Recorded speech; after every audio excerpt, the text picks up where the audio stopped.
महागठबंधन के घटक दल जीत को लेकर के कितने आश्वस्त हैं, इसी विषय पर बात करने के लिए हमारे साथ कांग्रेस के नेता अखिलेश कुमार विद्यार्थी उर्फ अखिलेश यादव हैं। आइए जानते हैं इस सीट को लेकर के वो क्या सोचते हैं। केंद्र सरकार ने जो 5 साल में झूठे वादे किए, 15 लाख रुपया हम खाता में डालेंगे, वो नहीं डाला। 2 करोड़ लोगों को रोजगार देना था, वो नहीं किया।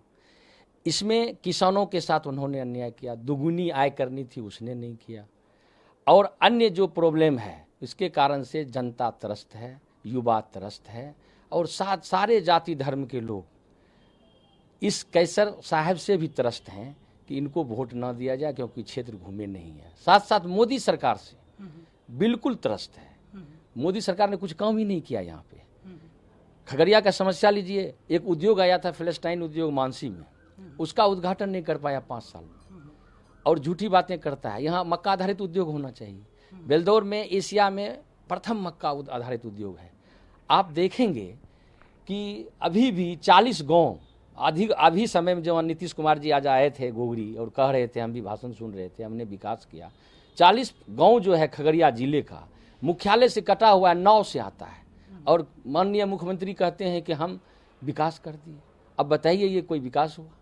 तो युवा त्रस्त है, सारे जाति के लोग त्रस्त हैं, और ये लगभग 2 से 2.5 लाख वोटों से आगे चल रहे हैं हमारे अंदाज से। हम जो 7-8 दिन से घूम रहे हैं, हम तो बिहार के युवा ब्रिगेड के कार्यकारी अध्यक्ष हैं सेवा दल के, और उस हैसियत से हम मधेपुरा भी गए थे। कल हम मधेपुरा में थे, और खगड़िया 2 प्रभार जो मिला है, सब जगह घूम रहे हैं। एक तरफा पोल है, महागठबंधन की जीत निश्चित। मुकेश सहनी के जीत का क्या आधार है, क्या लग रहा है आपको? देखिए बिहार में मुकेश सहनी के जातीय आधार पर हम सारी स्थिति को स्पष्ट कर देते हैं।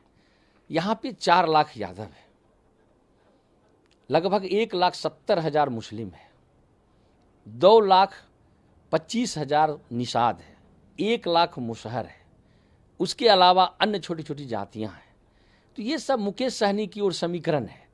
और जो पोल 16 लाख में लगभग 9 लाख पोल होगा, तो 6.5 से 7 लाख पोल मुकेश सहनी के पक्ष में होने जा रहा है, और उनकी जीत एकदम सुनिश्चित है। मान लीजिए ये कह रहे हैं कि वो बाहरी कैंडिडेट हैं, वो मुंबई जैसे शहर में रहे हैं, और इसलिए लोग उन पे भरोसा नहीं कर रहा है। तो आप कैसे कह सकते हैं कि उनकी जीत? अब देखिए, मोदी जी का घर गुजरात में गांधीनगर, वहाँ के मुख्यमंत्री थे। कहाँ से चुनाव लड़ रहे हैं? बनारस से। उससे तो कम दूरी पर है, ये तो दरभंगा बगले में है, वो बगल के ही लोग हैं, और यहाँ चुनाव लड़ रहे हैं। और ये महागठबंधन लालू यादव के इशारे पर वोट चलता है, जो फैक्ट है, मैं बता रहा हूँ। और तेजस्वी यादव के इशारे पर, अभी जो तेजस्वी यादव जी हैं यहाँ पे बने हुए हैं विपक्ष के नेता, उनके इशारे पर वोट चलता है। महागठबंधन एकदम अटूट है। हम पार्टी है, राष्ट्रीय लोक समता पार्टी है, वीआईपी पार्टी है, और कांग्रेस पार्टी है। सारे कार्यकर्ता और आरजेडी के लगे हुए हैं लगातार, और बूथ वाइज कमिटमेंट है। सब गरीब गुरबा सब एक मत है। आप बताइए कांग्रेस का एंटी इनकम्बेंसी, खास करके केसर साहब का एंटी इनकम्बेंसी, इनको कितना मदद पहुंचाएगा? एंटी इनकम्बेंसी इतना मदद पहुंचा रहा है कि केसर साहब को घूमने में भी प्रॉब्लम हो रहा है कई क्षेत्र में। और आदरणीय केसर साहब पहले कांग्रेस में ही थे, हमारे ही दल में थे, पहले प्रदेश अध्यक्ष थे, उन्होंने दल बदल लिया। उस पर मेरा कोई कमेंट नहीं है, सबकी अपनी मर्जी है, और अपना जाते हैं आते हैं। लेकिन आप महसकूट में देखिए, परबत्ता में देखिए, सब जगह उनका स्वाभाविक नेचुरली विरोध हो रहा था।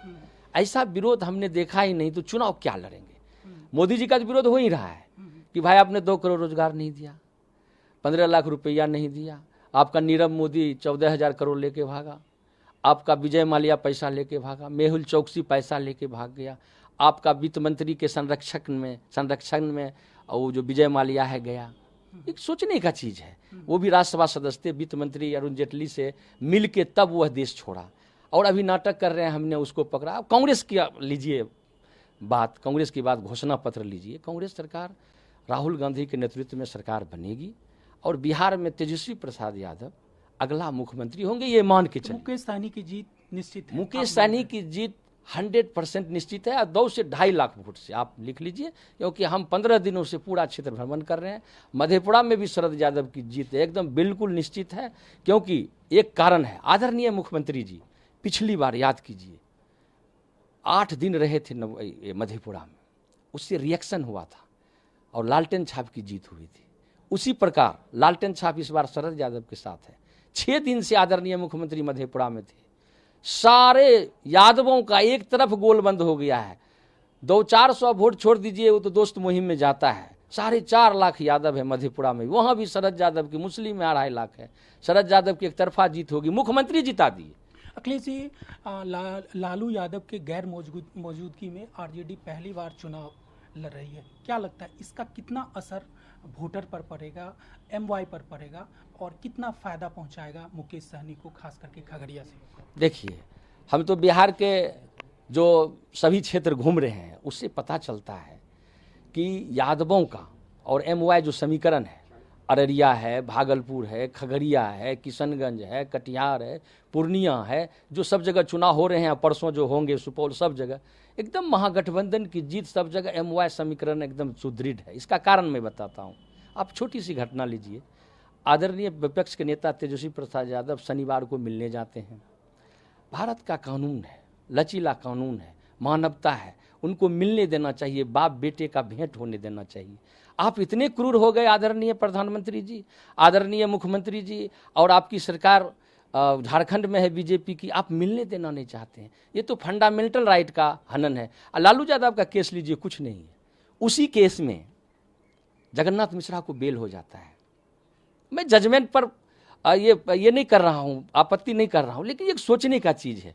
इसलिए सामाजिक न्याय, और उन्होंने कहा संविधान बचाओ आंदोलन, क्यों कहा? हाईकोर्ट में आरक्षण होना चाहिए जज में, सुप्रीम कोर्ट के जज में आरक्षण होना चाहिए, तब जाके जजमेंट भी सही रूप में आए।